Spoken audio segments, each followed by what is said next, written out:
പുതിയൊരു വീഡിയോയിലേക്ക് എല്ലാവർക്കും സ്വാഗതം. അപ്പോൾ മഡ്ഗാവ് മുംബൈ ജനശതാബ്ദിയുടെ വീഡിയോ ആണ് ഇന്നത്തെ വീഡിയോ. അപ്പോൾ മഡ്ഗാവ് JS നമ്മളിപ്പോൾ കയറാൻ പോവാണ്. നമ്മളിപ്പോൾ മഡ്ഗാവ് ജംഗ്ഷൻ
ഫുഡ് കോർട്ട് പോലെ സംഭവമുണ്ട്. ഇവിടെ ജ്യൂസ്, ഐസ്ക്രീം, പിന്നെ സാൻഡ്വിച്ച് റാപ്പ്, പിന്നെ ചാട്ട് കിട്ടുന്ന ഒരു കട, പിന്നെ അപ്പുറത്തൊരു ചൈനീസ് ക്യുസീൻ എന്നൊരു കട. അതുകൊണ്ട് ഇവിടെ മലയാളീസിൻ്റെ അവിടെ ഉണ്ടല്ലോ. ഇത് നോക്കി, ഇത് കണ്ട South Indian dishes, dosa, idli, chapati, puri, puttu, uttapam. കൊള്ളാമല്ലോ. കേരള ഫുഡ് ഇവിടെ കിട്ടും മഡ്ഗാവിൽ വന്നാൽ. നമുക്കപ്പോൾ 4ാമത്തെ പ്ലാറ്റ്ഫോമിലേക്ക് പോവാം. എസ്കലേറ്ററിലൂടെ കയറി പോകുമ്പോൾ ഇങ്ങനെ ഓരോരുത്തരെടുത്ത പടങ്ങൾ വെച്ചേക്കുന്നുണ്ട് കൊങ്കൺ റെയിൽവേയുടെ. ഇതൊക്കെ നമ്മൾ റെയിൽ ഫാൻസ് ആയിട്ടുള്ള ആൾക്കാരൊക്കെ എടുത്ത പടങ്ങളായിരിക്കും ഇത്. നമ്മുടെ വണ്ടി ഞാൻ പറയുന്നത് 4ലാണ്. ഈ 4, 5, 6 പ്ലാറ്റ്ഫോമൊക്കെ റീസെൻ്റ്ലി വന്നതാണ്. അതിൽ നാളൊന്നും ആയിട്ടില്ല. ഇവിടെ 4, 5, 6 പ്ലാറ്റ്ഫോമിലേക്ക് പോകണമെങ്കിൽ നമുക്ക് 4ലേക്കും 5ലേക്കും പോകണമെങ്കിൽ അതുകൊണ്ട് ഇങ്ങനെ പാളം മുറിച്ച് കിടക്കാനുള്ള വഴി മാത്രമേ ഉള്ളൂ, വേറെ വഴിയൊന്നുമില്ല. 6ൽ പോകണമെങ്കിൽ നമുക്ക് നേരെ കയറി പോകാം. പക്ഷേ 4, 5ലേക്കും പോകണമെങ്കിൽ നമുക്ക് ഇങ്ങനെ പോകണം. ഇവിടെ ഒരു വഴിയുണ്ട്, ആ വഴി കൂടെ പോകാൻ പറ്റത്തുള്ളൂ. അതുകൊണ്ട് ഇവിടെ പ്രത്യേകം എഴുതി വെച്ചിട്ടുണ്ട്, attention look out for train for crossing എന്ന്. ഈ വണ്ടി ഇവിടുന്ന് 11:30 എടുക്കുന്ന വണ്ടിയാണ്. മഡ്ഗാവ് മുംബൈ ലോക്മാന്യ തിലക്. നമ്മൾ വിടുന്നതിന് അരമണിക്കൂർ മുമ്പ് എടുക്കുന്ന വണ്ടിയാണ് ഈ കിടക്കുന്നത്. ഇത് രാത്രിയിൽ മുംബൈ എത്തുന്നതാണ്. ഈ വണ്ടിയുടെ റേറ്റ് ഇത് ശരിക്കും പാടലിപുത്ര എന്ന സ്ഥലമില്ല, പാടലിപുത്ര എന്ന മുംബൈ LTTക്ക് വരുന്ന വണ്ടിയുടെ റേറ്റ് വെച്ചിട്ടുണ്ട് ഇവർ മുംബൈ മഡ്ഗാവ് വണ്ടി ഓടിക്കണം. അതുകൊണ്ടാണ് ഇത് ഡേ ട്രെയിൻ ആയിട്ടും ഇതിന് സ്ലീപ്പർ കോച്ചുകളൊക്കെ ഉള്ളത്. അങ്ങനെ ഇതാ നമ്മുടെ വണ്ടിയുടെ ഇവിടെ എത്തിയിരിക്കുകയാണ്. നമ്മുടെ വണ്ടിക്ക് 17 കോച്ചോ 16 കോച്ചോ എന്തോ ആണുള്ളത്. ഇതാണ് നമ്മുടെ വണ്ടി കേട്ടോ. Madgaon Chhatrapati Shivaji Maharaj terminus Mumbai Pune Janshatabdi express, Deccan express. കണ്ടാ LSP ജനശതാബ്ദി ഉണ്ടോ? LSP ചെയർകാറാണ് ഇത്. LSPയുടെ നമുക്ക് ഈ LSP ചെയർകാറിൽ കയറിക്കുന്നത്. നമ്മൾ സാധാരണ LSP ചെയർകാർ കണ്ടിട്ടുള്ള നീല കളറിലെയാണ്, ഇത് റെഡ് കളറിലെയാണ്. നോക്കട്ടെ അടുത്ത്. എൻ്റെ പൊന്നെ, ഇത് നോക്കിയേ. ഷോ എന്ത് കിടിലൻ കോച്ച നോക്കി. ജനശതാബ്ദിയാണ് ഇവിടുത്തെ, നമ്മുടെ ഗോവയിലെ ജനശതാബ്ദിയാണ്. നോക്ക് എന്നാ ഇന്ത്യയിലെ നോക്കി. അവിടെ സീറ്റൊക്കെ കണ്ടോ? കീട്ടില്ല സീറ്റ് നോക്ക്. ഇന്ത്യയിൽ ഒരു രക്ഷയില്ല. ഇത് നോക്ക്, ഈ ഒരു ഡിസൈനൊക്കെ കണ്ടില്ലേ? കീട്ടില്ല. അത് ചാർജ് എല്ലായിടത്തും ചാർജിങ് പോയിന്റ് ഉണ്ടോ? കണ്ടോ? കണ്ട് ഇവിടെ ഒരു ചാർജിങ് പോയിന്റ്, എല്ലാ സീറ്റിനും അവിടെ ഓരോ ചാർജിങ് പോയിന്റ് വെച്ചുണ്ട്. കീടിലൻ പൊളി. എന്തായാലും കോച്ച് രക്ഷയില്ല. നമ്മളിപ്പോൾ D10-ലാണുള്ളത്. നല്ല വൃത്തിയാണ്. സീറ്റൊക്കെ കണ്ടോ, നല്ല കിടിലൻ കുഷൻ, നല്ല ചാരുന്നാണേലും നല്ല അടിപൊളി കുഷൻ. വിൻഡോ ഒക്കെ കണ്ടോ, നമ്മുടെ അനുസരിച്ചുള്ള വിൻഡോ ഒക്കെ കണ്ടില്ലേ? ഇത് എൻ്റെ കിടിലൻ വിൻഡോ നോക്കിയേ, നല്ല കിടിലൻ വിൻഡോ. മുകളിൽ ബാഗൊക്കെ ഉള്ള സ്ഥലം. ഇനി നമുക്ക് ബാത്റൂമും കൂടെ ഒന്ന് നോക്കാം. ബാത്റൂം എങ്ങനെയുണ്ടെന്ന് നോക്കാം. ബാത്റൂം ഇത് വെസ്റ്റേൺ സ്റ്റൈൽ ബാത്റൂമാണ്. സാധാരണ LHBയിലെ ബാത്റൂം പോലെ തന്നെയാണ്. അപ്പോൾ D10-ൽ നമ്മൾ നിന്ന് D9-ലേക്ക് പോവാണ്. D9 ഇത് ഉണ്ടാക്കിയിരിക്കുന്നത് റായ്ബറേലിയിലാണ്, ICFലല്ല. മോഡേൺ കോച്ച് ഫാക്ടറി റായ്ബറേലി 2020 ഫെബ്രുവരിയിൽ ഉണ്ടാക്കിയ കോച്ചാണ്. അപ്പോൾ ഇതാണ് D9. D9-ഉം D10 പോലെ തന്നെ സെയിം കോച്ചാണ്. എനിക്കൊന്ന് എല്ലാ കോച്ചും ഇതേപോലെ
ആറെണ്ണം ഉണ്ട്. പിന്നെ ഇവിടെ എല്ലായിടത്തും 2 വീതമുണ്ട്. ഇവിടെ ഒരെണ്ണം, പിന്നെ ഇവിടെ ഒരെണ്ണം. അങ്ങനെ എല്ലായിടത്തും ചാർജിങ് പോയിന്റിനൊന്നും ഒരു കുറവുമില്ല കോച്ചുകളിലൊന്നും. നമ്മൾ C3-ലേക്ക് വരുമ്പോൾ ഇവിടെ ഓട്ടോമാറ്റിക് ഡോറാണ്. ഇവിടെ മറ്റിങ്ങനെ കൈ കാണിച്ചാൽ മതി, കൈ കാണിക്കുമ്പോൾ തന്നെ തുറക്കും. നമ്മുടെ വന്ദേ ഭാരതിലെ പോലത്തെ ഡോറാണ്. ഇവിടെ ഇതുപോലെ തന്നെ 3/2 സീറ്റിംഗ് ലേഔട്ടാണ്.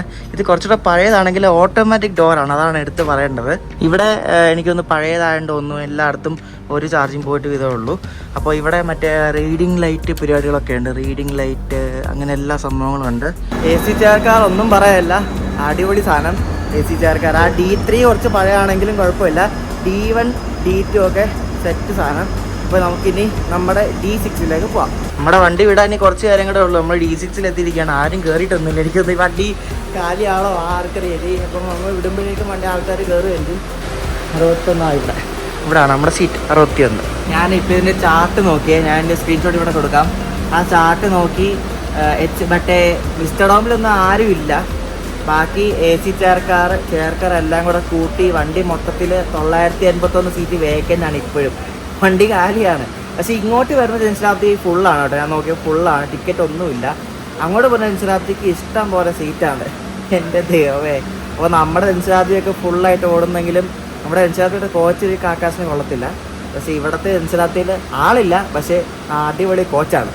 അപ്പുറത്ത് കിടക്കണ മുംബൈ LTT വണ്ടി ഇവിടെ നിന്ന് വിട്ടിരിക്കുകയാണ് 11:00. നമ്മുടെ വണ്ടി ഒരു അരമണിക്കൂർ വിടും. ഇപ്പോൾ ഈ ജൻസിലാത്തി രാത്രി മുംബൈ CST എത്തുന്നത് 11:30-ക്കാണ്. അതായത് ഉച്ചയ്ക്ക് ഇവിടെ നിന്ന് 12 മണിക്ക് എടുക്കുന്ന വണ്ടി രാത്രി 11:30-ക്ക് എത്തും. അതായത് 11:30 മണിക്കൂർ എടുക്കും ഗോവയിൽ നിന്ന് മുംബൈ എത്താൻ വേണ്ടി. 581 കിലോമീറ്റർ ഉണ്ട്.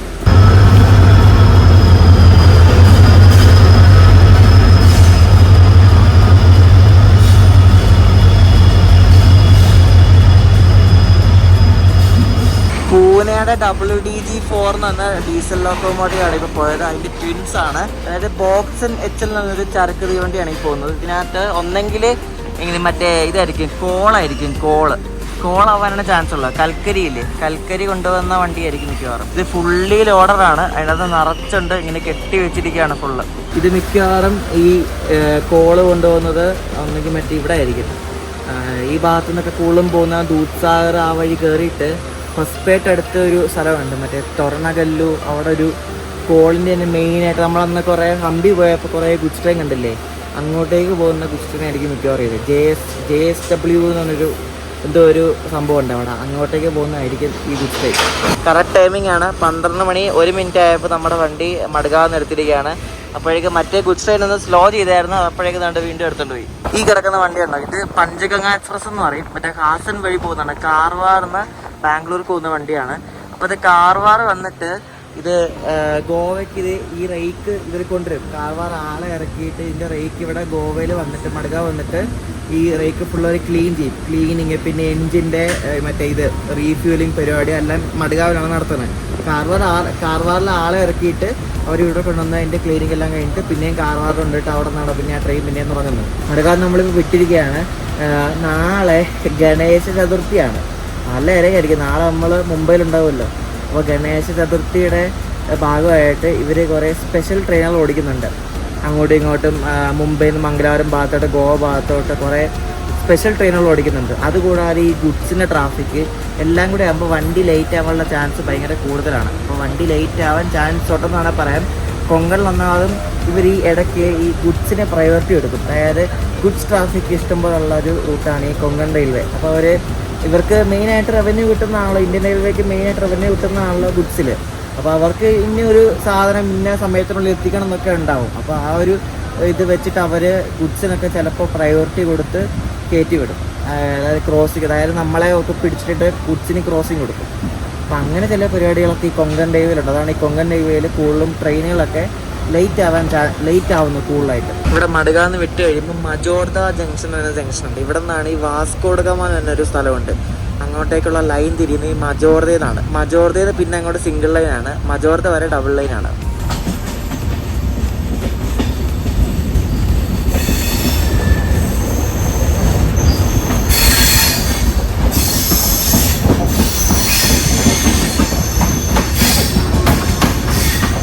ഈ ലൈനാണ് ഞാൻ പറഞ്ഞില്ല, വാസ്കോഡഗാമയ്ക്ക് പോകുന്ന ലൈൻ. വാസ്കോഡഗാമ എന്നൊരു സ്റ്റേഷനാണ്, ഇവിടുത്തെ ടെർമിനൽ സ്റ്റേഷനാണ്.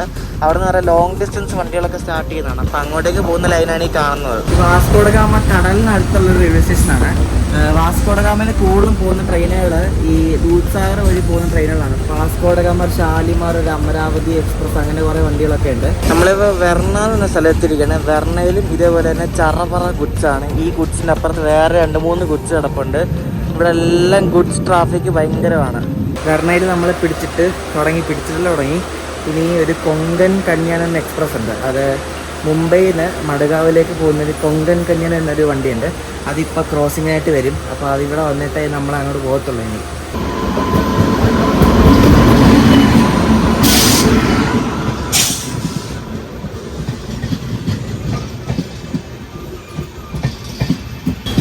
ഇതാണ് കൊങ്കൺ കന്യ എക്സ്പ്രസ് എന്ന് പറയുന്നത്.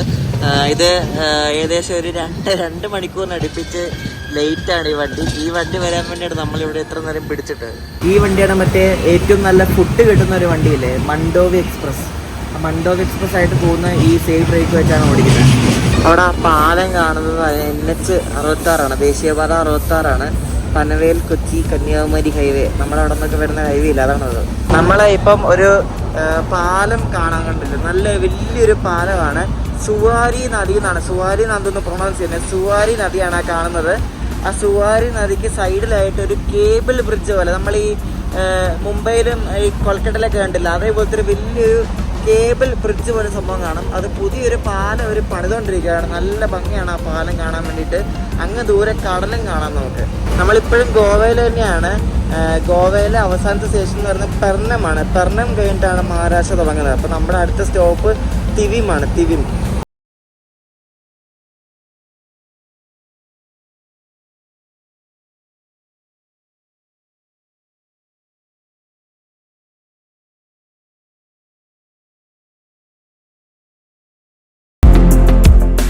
നമ്മളങ്ങനെ ടണലിൽ കയറിയിരിക്കുകയാണ്. ടണലിൽ കയറുമ്പോൾ നമ്മുടെ മൊബൈലിൻ്റെ റേഞ്ചൊക്കെ പോകും. ഈ ടണലിൽ കയറുമ്പോഴേക്കും ഫുള്ള് ലൈറ്റാണ് കേട്ടോ. നല്ല അത്യാവശ്യം നീളമുള്ള ടണലാണെന്ന് തോന്നുന്നു. ട്രെയിൻ ഇങ്ങനെ ഉരുട്ടിക്കൊണ്ടിരിക്കുക.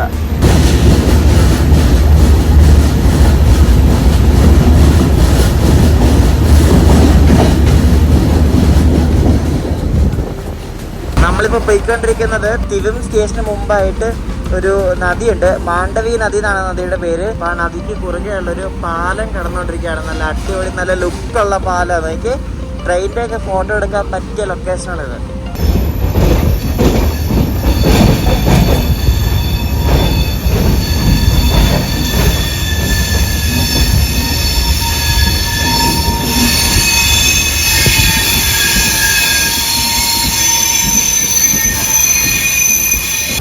ഏകദേശം 1/2 മണിക്കൂറോളം ലേറ്റ് ആയിട്ട് നമ്മൾ തിവിം എത്തിയിരിക്കുകയാണ്. തിവിം ഈ വണ്ടിയുടെ ആദ്യത്തെ സ്റ്റോപ്പാണ് തിവിം.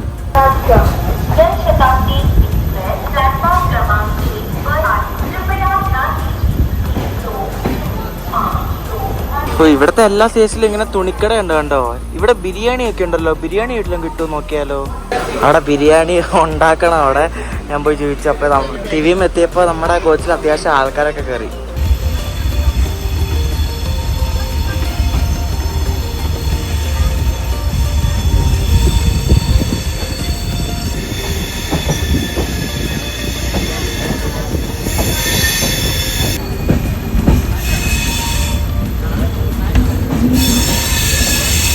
ഇതിൽ ഫുഡൊന്നും കിട്ടത്തില്ല കേട്ടോ. ഇവിടെ ക്ലൈമറ്റ് ഒക്കെ മാറുന്ന ഭയങ്കര വേഗമാണ്.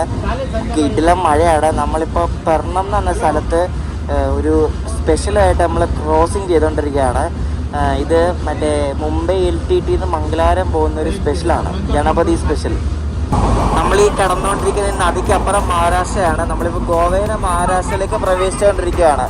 അങ്ങനെ നമ്മൾ ഗോവയിൽ നിന്ന് മഹാരാഷ്ട്രയിലേക്ക് കയറിയിരിക്കുകയാണ്. ഇവിടെ എല്ലാം ഇടയ്ക്കിടയ്ക്ക് മഴ പെയ്യുന്നുണ്ട്. മൺസൂണൊക്കെ അല്ല, അപ്പം ഇടയ്ക്കിടയ്ക്ക് അപ്രതീക്ഷിതമായിട്ടൊക്കെയാണ് ഇവിടെ മഴ പെയ്യുന്നത്. മഹാരാഷ്ട്രയിൽ കയറിയ പിന്നെയുള്ള വണ്ടിയുടെ ആദ്യത്തെ സ്റ്റോപ്പാണ് സാവന്ത്വാടി റോഡ്. സാവന്ത്വാടി റോഡ് അത്യാവശ്യം നല്ല മെയിൻ സ്റ്റേഷനാണ്. അവിടെ നമ്മുടെ കേരളത്തിൽ നിന്ന് വരുന്ന ഒട്ടുമിക്ക കുറേ വണ്ടികളൊക്കെ നിർത്താറുണ്ട്. ഈ കിടക്കുന്ന വണ്ടിയുണ്ട്, ഇത് ഇവിടെ നിന്ന് തുടങ്ങുന്ന വണ്ടിയാണ്. സാവന്ത്വാടിയിൽ നിന്ന് ദാദർ വരെ തുറ്റാരി എക്സ്പ്രസ് എന്നാണ് ഈ വണ്ടിയുടെ പേര്, തുറ്റാരി എക്സ്പ്രസ്. അങ്ങനെ നമുക്ക് ലഞ്ച് കിട്ടിയിരിക്കുകയാണ്. ഇവിടെ സാവന്ത്വാടി എത്തിയപ്പോൾ 2 ആൾക്കാരെ കയറി അവർ ഫുഡ് കൊണ്ട് തന്നു. ഇത് ചിക്കൻ ബിരിയാണിയാണ്. 120 രൂപ മേടിച്ചിരുന്നു. 120 രൂപ. സാവന്ത്വാടി കഴിഞ്ഞാൽ പിന്നെ കൂടൽ എന്ന സ്ഥലത്താണ് അടുത്ത സ്റ്റോപ്പുള്ളത്. ഇതെല്ലാം ചെറിയ ചെറിയ സ്റ്റേഷനാണ് കേട്ടോ. എല്ലാം 2 പ്ലാറ്റ്ഫോം മാത്രമുള്ള ചെറിയ ചെറിയ സ്റ്റേഷനാണ്. എല്ലായിടത്തും ഇതേപോലെ കടകളൊക്കെ ഉണ്ട്. ചിപ്സും ബിസ്ക്കറ്റും ഒക്കെ വെക്കുന്ന ചെറിയ ചെറിയ കടകളും ഉണ്ട്. ഞാൻ പറഞ്ഞില്ലേ നേരത്തെ ഗണേശ് ചതുർത്ഥി എന്ന് പറഞ്ഞ കുറേ സ്പെഷ്യൽ അടിക്കുന്നുണ്ട്. അപ്പോൾ ഇതൊരു സ്പെഷ്യലാണ്. ഈ കൂടൽ എന്ന സ്റ്റേഷനിൽ നിന്ന് LTT വരെ പോകുന്ന ഒരു സ്പെഷ്യലാണ് ഈ കിടക്കുന്നത്. അതെനിക്ക് തോന്നുന്നു കുറച്ച് നേരം കണ്ട് എടുക്കുന്നതെന്ന് തോന്നുന്നു. നമ്മുടെ അതൊക്കെ സ്പെഷ്യൽ വണ്ടി എന്ന് പറയുമ്പോൾ അവിൻ്റെ റേക്കാണ്. ഇത് കണ്ടില്ല, നല്ല ഫ്രഷ് കിടല റേക്കാണ് ഇവിടെ സ്പെഷ്യലായിട്ട് ഓടുന്നത്. ഇവിടെ ക്രോസിംഗ് ഉണ്ട്. മറ്റേ മുംബൈ മഡ്ഗാവ് വന്ദേ ഭാരത് ഇപ്പോൾ വരും. അപ്പോൾ അത് പോയിട്ടായിരുന്നു നമുക്ക് അങ്ങോട്ട് പോകാൻ പറ്റുന്നുള്ളൂ.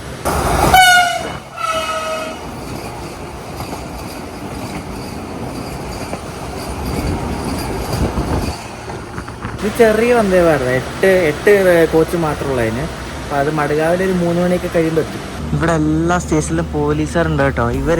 ഞാനിപ്പോൾ ശ്രദ്ധിച്ചത് ഇവിടെ വണ്ടി നിർത്തിയപ്പോഴേ ആ ഒരു സാറ് വന്നിട്ട് ഇവിടെ മുകളിലിരിക്കുന്നത് ഈ ബാഗുകളൊക്കെ കണ്ടോ. ഈ ബാഗുകളൊക്കെ ഇങ്ങനെ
എന്ന വണ്ടിയുണ്ട്. ഇത് ഗുഡ്സ് ട്രെയിൻ തന്നെയാണ്, കണ്ടെയ്നർ കോർപ്പറേഷൻ ഓഫ് ഇന്ത്യ, അതാണ് കോൺകോറിൻ്റെ ഫുൾ ഫോം. അതിനകത്ത് എന്തെങ്കിലും കാർഗോ എന്തെങ്കിലുമൊക്കെ ആയിരിക്കും.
രത്നഗിരി എത്തിക്കൊണ്ടിരിക്കുകയാണ്. ഇപ്പോൾ സമയം 5:20. വണ്ടി ഒരു അരമണിക്കൂറിന് അടുപ്പിച്ച് ലേറ്റാണ്. നമ്മൾ പകുതി ദൂരം ആകുന്നുള്ളൂ. ഇനി കിടക്കുന്നു ബാക്കി പകുതിയുടെ. ദൈവമേ, രാത്രി മിക്കവാറും 12 മണിയാകും എത്താൻ. ഏതോ ഒരു ഗുഡ്സ് ട്രെയിനാണ്. ഇതിവിടെ അങ്ങ് നടുക്കങ്ങ് ഇട്ടേക്ക് ഓഫാക്കി ഇട്ടേച്ച് എങ്ങാണ്ട് ഇറങ്ങിപ്പോയെന്ന് തോന്നുന്നു. വണ്ടി നിർത്തിയ ഉടനെ ഇവിടെ വടാപ്പാവിൻ്റെ ബഹളമാണ്. എന്തോരം വടാപ്പാവിൻ്റെ വിൽക്കുന്ന ആൾക്കാരെന്ന് നോക്കി. ചാറ പറ വടാപ്പാവ് മാത്രമേ ഉള്ളൂ. വടാപ്പാവിൻ്റെ ആൾക്കാർ നമ്മളെ വന്ന് പൊതി ഇവിടെ നമ്മൾ ഇറങ്ങാൻ നിൽക്കുവാണെങ്കിൽ ഒന്നും പറയണ്ട. വടാപ്പാവ് ഇവിടെ വന്നാൽ എവിടെ പോയാലും വടാപ്പാവ് മാത്രമേ ഉള്ളൂ. നമ്മുടെ അവിടെയൊക്കെ ഉഴുന്നവിടെ ആണെങ്കിൽ ഇവിടെ വടാപ്പാവ് രാവിലെ ഉച്ചയ്ക്കും വൈകിട്ട്.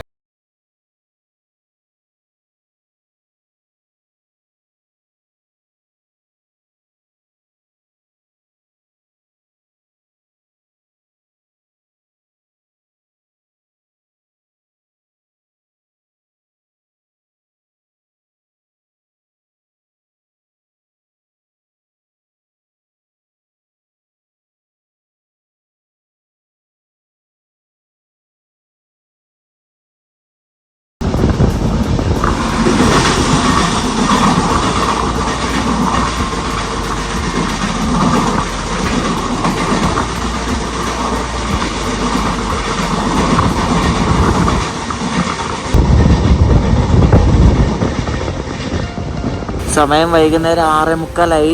നല്ല അടിപൊളി മഴയാണ്. ട്രെയിൻ വളരെ പതുക്കെയാണ് പോകുന്നത്. എനിക്കൊന്നും നല്ല റിമോട്ടായിട്ടുള്ള സ്ഥലത്തൂടെയാണ് ട്രെയിൻ ഇപ്പോൾ പോയിക്കൊണ്ടിരിക്കുന്നത്. ചിപ്ലൂൺ എത്താറായി. ചിപ്ലൂൺ എത്താൻ ഇനി ഒരു 30 കിലോമീറ്റർ കൂടെ ഉണ്ട്. കൊങ്കൺ റെയിൽവേ തീരുന്നതിന് മുമ്പുള്ള കൊങ്കൺ റെയിൽവേ അവസാനത്തെ സ്റ്റോപ്പാണ് ചിപ്ലൂൺ എന്ന് പറയുന്നത്. നമ്മളിപ്പോൾ ചിപ്ലൂണിൽ എത്തിയിരിക്കുകയാണ്. ഇത് അവിടെ അപ്പുറത്തെ ബാക്കിയിരുന്നത് വടാപ്പാവ് എന്ന് പറഞ്ഞു. എന്തൊക്കെയല്ല നോക്ക്. വണ്ടി നിർത്തണ്ട, അവര് ചാടി കയറും. ഇവിടെ വടാപ്പാവിന്റെ മേള കഴിഞ്ഞിട്ടില്ല ഇതുവരെയായിട്ടും. 1 മണിക്കൂർ ഇപ്പോൾ വണ്ടി ലേറ്റായി. ഏതോ വണ്ടിക്ക് വേണ്ടിയിട്ട് പിടിച്ചിട്ടിരിക്കുകയാണ് ക്രോസിങ്ങിന് വേണ്ടിയിട്ട്. അപ്പുറത്ത് ഏതോ വണ്ടി വരും, ഏതൊക്കെ അനൗൺസ് ചെയ്യുന്നുണ്ടായിരുന്നു. എന്തോ ഒരു ഗണപതി സ്പെഷ്യലോ അങ്ങനെ എന്തോ ഒരു വണ്ടിയുണ്ട്. ഈ ഗണപതി സ്പെഷ്യലൊക്കെ ഉള്ളതുകൊണ്ടാണ് ഈ ഇവിടെ ലേറ്റ് ആവണ വണ്ടികളെല്ലാം. ഇനി ഏകദേശം ഒരു 200 കിലോമീറ്റർ കഴിഞ്ഞിട്ടാണ് അടുത്ത സ്റ്റോപ്പ്. അത് പനവേലാണ്. ഇപ്പോൾ ചിപ്പിളൊന്ന് പനവേൽ അല്ലെങ്കിൽ നോൺ സ്റ്റോപ്പ് റണ്ണാണ് 200 കിലോമീറ്റർ. ഞാൻ മടുകാവിന് മുമ്പേ വരെ ഈ സാധാ സെക്കൻഡ് സീറ്റിങ്ങിന് ബുക്ക് ചെയ്തത്, ചെയർക്കാറിന് ബുക്ക് ചെയ്തത് 285 രൂപയാണ് ആയത്. ഒരു കാര്യം പറയാൻ പറഞ്ഞ കേട്ടോ, ഈ വണ്ടി നേരത്തെ ദാദർ നിന്നാണ് ഓടിക്കൊണ്ടിരുന്നത്. ഇപ്പം മുംബൈ CSMT അല്ലേ. നേരത്തെ ദാദർ മഡ്ഗാവ് എന്നാണ് ഓടിക്കൊണ്ടിരുന്നത്. പിന്നെ അടുത്ത് മുംബൈയിലേക്ക് എക്സ്റ്റെൻഡ് ചെയ്തത്. നമ്മളിപ്പോൾ വീർ എന്ന സ്റ്റേഷൻ നമ്മൾ സ്കിപ്പ് ചെയ്തുകൊണ്ടിരിക്കുകയാണ്. അപ്പോൾ ഈ വീർ കഴിഞ്ഞാൽ ഇനി ഡബിൾ ലൈൻ ആണ് അങ്ങോട്ട്. നമ്മുടെ വണ്ടി ഇത്രയും നേരം ഉരുട്ടിക്കൊണ്ടിരിക്കുകയായിരുന്നു. 70-75 റേഞ്ചൊക്കെ ഉള്ളായിരുന്നു. കാരണം മഴയൊക്കെ ആയിട്ട് സ്പീഡ് കുറവായിരുന്നു. ഇപ്പം കൊങ്കൺ ഏകദേശം കഴിയാറായി. ഇപ്പോൾ 110-120 പോയിക്കൊണ്ടിരിക്കുന്നത്. ഞാനിത് അടച്ചിട്ടിരിക്കുകയാണ്. ഭയങ്കര കാറ്റാണ്. നല്ല സ്പീഡാണ് വണ്ടി പോയിക്കൊണ്ടിരിക്കുന്നത്. നമ്മളങ്ങനെ കൊങ്കൺ റെയിൽവേയുടെ അവസാനത്തെ സ്റ്റേഷനായ രോഹ എത്തിയിരിക്കുകയാണ്. ഇവിടെ വണ്ടിക്ക് സ്റ്റോപ്പൊന്നുമില്ല, രോഹ. അപ്പോൾ ഇത് കഴിഞ്ഞാൽ പിന്നെ സെൻട്രൽ റെയിൽവേയുടെയാണ് സോൺ വരുന്നത്. അപ്പുറത്ത് എടുക്കുന്ന മറ്റേ വണ്ടിയാണ്. ഞാൻ പറഞ്ഞില്ല ഒരു പാസഞ്ചർ ഉണ്ടെന്ന് പറഞ്ഞില്ല, ഒരു ദിവാ രത്നഗിരി, ആ വണ്ടിയാണ് കിടക്കുന്നത് അപ്പുറത്ത്. നമ്മുടെ വണ്ടി ഇവിടെ പിടിച്ചു. ഇത് LSB പാസഞ്ചർ ആണോ, ഫുൾ LSB കോച്ചാണ്. കുത്തി നിറച്ച ആളാണ് അതിനകത്ത്. അയ്യോ, അങ്ങനെ കുറേ നേരം കണ്ട് വെറുത്ത് കേട്ടോ. അവിടെ പനവേലെത്തി. വണ്ടി ഒരു മണിക്കൂറിന് അടുപ്പിച്ച് പിന്നെ ലേറ്റായി കേട്ടോ. രാത്രി 11 മണിയായി. നമ്മൾ കയറിയിട്ട് ഇപ്പോൾ 11 മണിക്കൂറായി. എൻ്റെ ദൈവമേ, എപ്പോൾ എത്തുമോ? ഇനി എടുക്കും ഒരു മണിക്കൂർ. ഞാൻ മുംബൈ സെൻട്രൽ സ്റ്റേഷനിൽ ഇത് റിട്ടയറിംഗ് റൂം എടുത്തിട്ടുണ്ട്. അത് മറ്റേ പോഡാണ്, സ്ലീപ്പിംഗ് പോഡുണ്ട്. നിങ്ങൾ മുംബൈ സെൻട്രൽ സ്റ്റേഷനിൽ പുതിയതായിട്ട് തുടങ്ങിയ പരിപാടിയാണ്, നിങ്ങൾ കണ്ടിട്ടുണ്ടാവും, സ്ലീപ്പിംഗ് ബോർഡ്. അപ്പോൾ സ്ലീപ്പിംഗ് ബോർഡ് IRCTCയുടെ വകയായിട്ടാണ്. അതല്ലാതെ പുറത്തല്ല. IRCTCയിലാണ് നമുക്ക് റിട്ടേൺ റൂം ബുക്ക് ചെയ്യുന്നതോടെ തന്നെ കോഡും ബുക്ക് ചെയ്യാൻ പറ്റും. അപ്പോൾ അത് ഞാൻ കാണിക്കാം. ഞാൻ അതിലാണ് താമസിക്കാൻ പോകുന്നത്.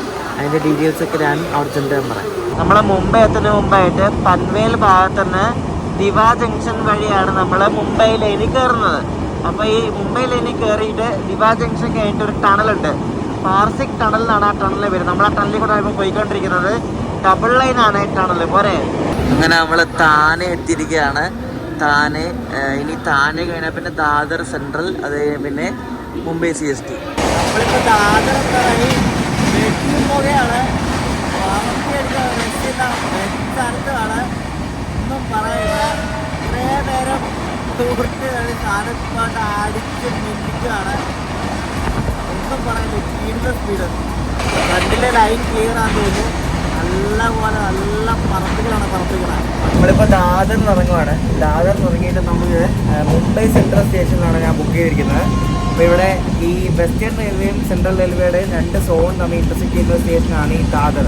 അപ്പോൾ ഇവിടുന്ന് വെസ്റ്റേൺ സ്റ്റേഷൻ, ദാദർ വെസ്റ്റേൺ സ്റ്റേഷനുണ്ട്. അവിടെ പോയിട്ട് ഈ സ്റ്റേഷൻ തന്നെയാണ്, അതിൻ്റെ അപ്പർ സൈഡാന്നേ ഉള്ളൂ. അവിടെ പോയിട്ട് മുംബൈ സെൻട്രലിലേക്കുള്ള ലോക്കലിൽ കയറിയിട്ട് നേരമാണ് പോയത്. 10 മിനിറ്റ് കണ്ടേ ഉള്ളൂ. യെസ്, അങ്ങനെ 12 മണിക്കൂറിന് യാത്രയ്ക്ക് ശേഷം നമ്മൾ ഇവിടെ ദാദറിലെത്തിയിരിക്കുകയാണ്. ഇനി ലോക്കൽ വിളിച്ച് ഇവിടെ പോകണം, സെൻട്രലിൽ പോകണം. അപ്പോൾ ഇവിടെ സംഭവം എന്താണെന്ന് വെച്ചാൽ നമ്മൾ FOB കയറി വരുമ്പോഴേക്കും ഇത് വെസ്റ്റേൺ സോണാണ്, വെസ്റ്റേൺ റെയിൽവേയുടെ സോണാണ്.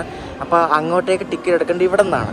അപ്പോൾ ഇവിടെ നിന്ന് നമുക്ക് മറ്റേ ഇവിടെ ചർച്ച് ഗേറ്റ് പോകുന്ന ലോക്കലുണ്ട്. അപ്പോൾ അതിന് വരെ മുംബൈ സെൻട്രൽ ഇറങ്ങാം. ഇവിടെ നിന്ന് 5 രൂപയാണ്. ഞാൻ UPSൽ എടുത്തു, ഇവിടെ QR ഉണ്ടായിരുന്നു.